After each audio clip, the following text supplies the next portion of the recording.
Well, he's the most controversial man on the planet, present company accepted. Social media influencer Andrew Tate, the former professional kickboxer, and his brother have been locked up for 3 months in a Romanian jail over allegations of human trafficking and rape. They've not been charged, they've now been released on house arrest. They remain under investigation. Arriving home early this month, this is what Andrew Tate had to say. Well, I've been in one room since last year, so it's a little bit emotional.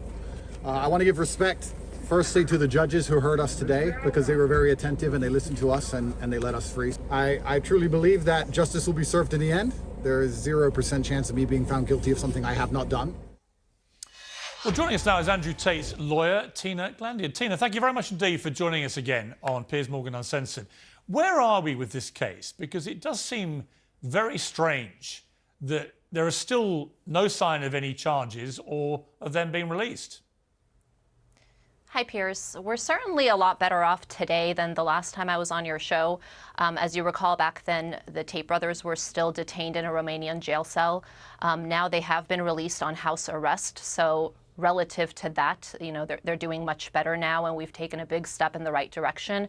However, this month actually marks the 1 year since this investigation first began. And the fact that they're still on house arrest and the fact that their restraint and their liberty is still restrained and they're not free to move about the way anybody else would while this very prolonged investigation continues is obviously substantially troubling and frustrating to them. So even though a few weeks ago we took a big step in the right direction, we're still not all the way there, and we're looking forward to the day that the Romanian authorities decide that they won't be that they conclude the investigation and decide that they won't be seeking an indictment in this case. What are the rules of the house arrest? I only asked because before I came on air, I noticed that Tristan Tate tweeted me several times about tonight's show, actually.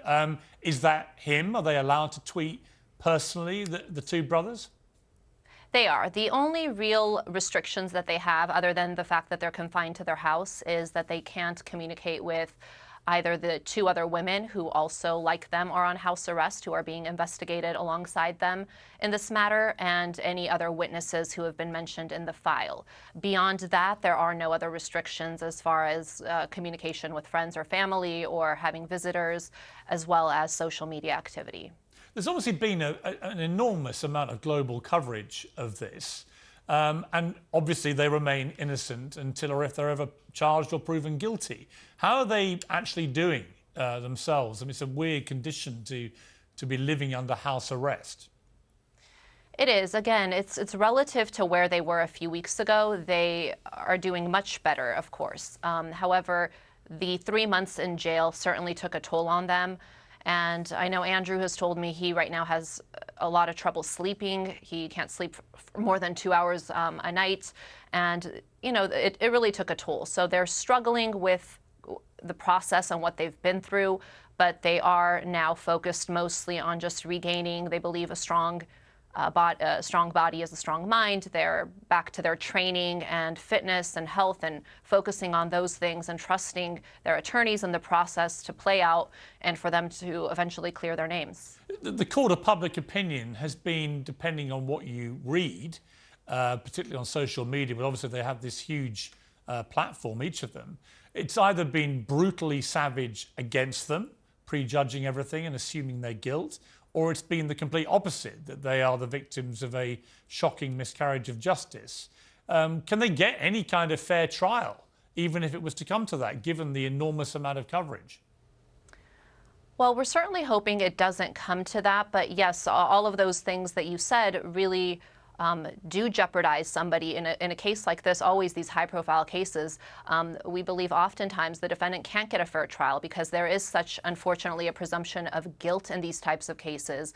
There is a lot of misinformation spread prior to the case actually being heard, and opinions are formed, and a lot of times, again, it's not based on the actual evidence. So I think it is very challenging to have a fair trial under circumstances such as the Tate brother case here. However, again, we are optimistic that the evidence is not going to support an indictment and that it won't come to that. If it does go to trial, would it be a jury trial or just a judge? A judge. I think since we last spoke, in the last several weeks actually, 3 British women have come forward to say they were abused and sexually assaulted by Andrew Tate and are crowdfunding to sue him for compensation. They're all in their 20s or early 30s. They worked as webcam models for Andrew Tate, they say, in Luton from 2013 onwards, claim they were abused, poorly paid and threatened to stop them going to the police. What's your response to that?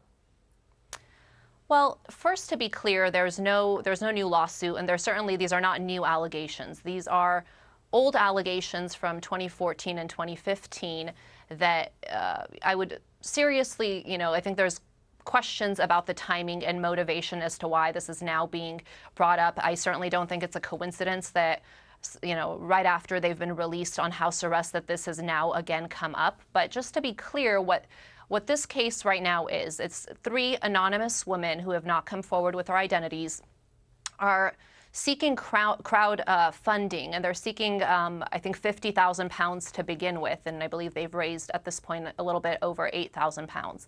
And this is so that they could sue Andrew Tate for compensation. So they're basically asking the public to fund their efforts to get money from Andrew Tate.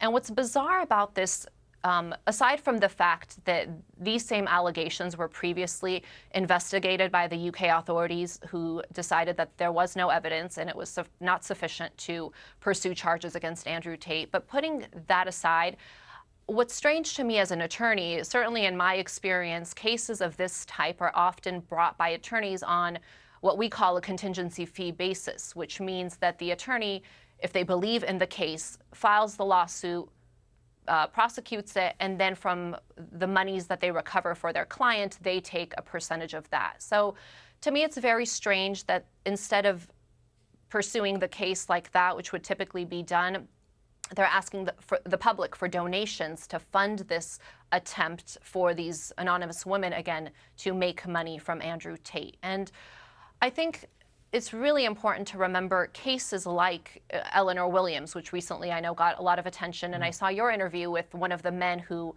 Eleanor had falsely accused. And there are cases where women go to crazy and extreme lengths. I know in that case she had created fake social media profiles. She had sent herself, fake messages that were reported initially to be evidence. She went so far as to purchase a hammer and to self-inflict severe injuries to herself. Look, just to jump into, we're running out of time, that was an outrageous case, and that she was a total fantasist and a very evil one at that.